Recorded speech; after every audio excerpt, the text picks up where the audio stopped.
What if the solution to rising sea levels isn't building higher walls, but abandoning land altogether?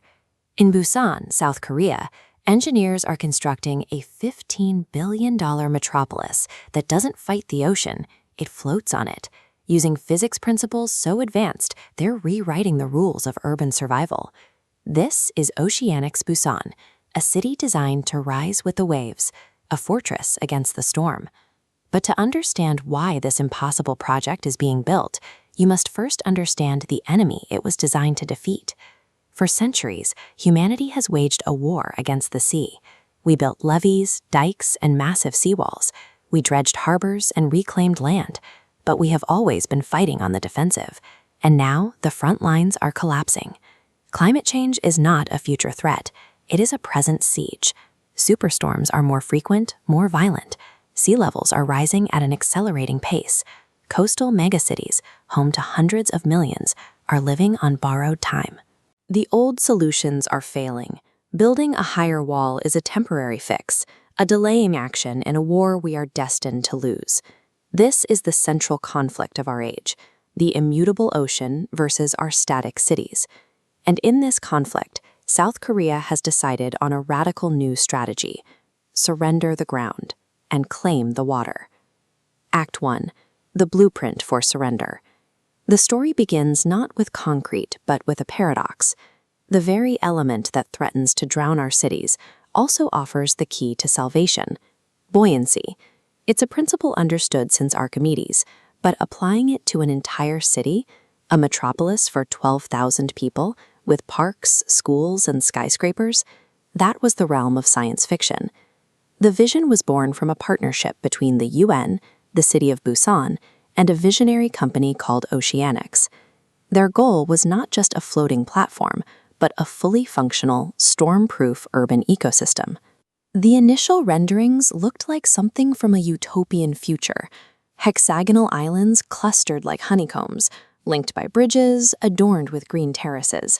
It seemed elegant, even simple. The hook was set. A floating city was no longer a fantasy, it was a blueprint. But blueprints are not reality. And as the first designs moved toward construction, engineers confronted a terrifying question. What happens when a Category 5 hurricane sets its sights on your $15 billion experiment? Act 2.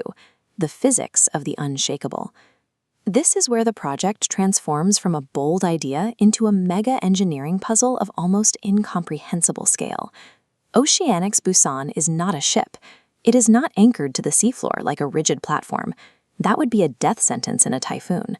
Instead, it uses a principle called compliant mooring. Imagine a massive floating neighborhood, tethered not by chains, but by a system of flexible synthetic ropes. These allow the entire city to move, to sway, to ride the waves like a giant, gentle buoy. The genius is in the yielding. A rigid structure fights wave energy and eventually loses. A compliant structure absorbs it, dissipates it, and survives. Each massive hexagonal platform is built from a secret weapon, a specially formulated marine-grade concrete that is lighter than water yet stronger than steel. These platforms are then bolted together into neighborhoods, and the neighborhoods into a city. But the ocean's fury is multifaceted. Waves are only one weapon. The other is wind. To defeat it, the city's architecture is designed as a series of baffles, no tall, flat walls. Instead, terraced, sloping buildings that break up and redirect hurricane-force winds.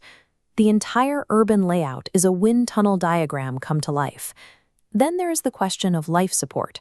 A floating city cannot rely on land-based pipes and cables. It must be a closed loop. Every drop of water is harvested, recycled, and purified. Food is grown in vertical aquaponic farms within the buildings. Energy comes from solar panels covering every roof and floating floatings harnessing the current below. This isn't just engineering, it's the creation of a new biological organ, a human habitat that exists in symbiosis with the sea. Yet, the greatest complication emerged not from the ocean, but from the earth beneath it. The seabed off Busan is not a uniform, flat plain. It is a complex, shifting geology. Installing the mooring system required drilling into this unstable foundation, creating anchors that could hold under unimaginable strain. One miscalculation in the geotechnical survey, one weak point in the substrate, and the entire city could drift, or worse, snap its tethers and become a ghost city adrift. The tension here is silent, invisible, and buried under tons of sediment. It is the project's most dangerous secret. And this leads to the shocking revelation, the highest point of tension. The technology being perfected in Busan is not meant for Busan alone. This is a prototype, a test bed for a much larger, almost unsettling ambition. The designs exist for floating cities that could house not thousands, but millions, sovereign nations unmoored from any continent.